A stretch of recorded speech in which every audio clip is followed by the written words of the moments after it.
Todo na ang paghahanda ng ilang Sparkle Stars para sa much-awaited GMA Gala 2024. Kabilang dyan si star of the new gen at abot kamay na pangarap actress Jillian Ward.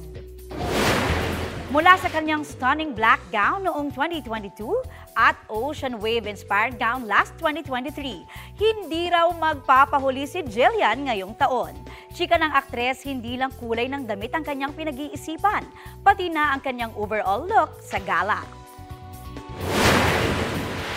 Naghahanap po ako ng mga ideas para po sa pwede kong suotin. Ako mahilig po ako mag-dress up talaga. Gusto ko po yung medyo colorful pag may mga events.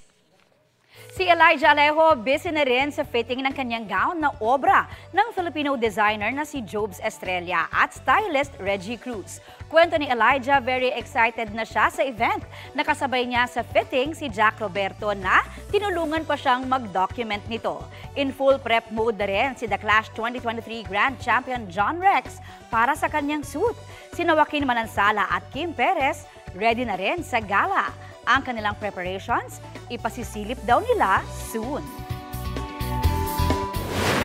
Kapuso, para sa mga maiinit na balita, mag-subscribe sa GMA Integrated News sa YouTube.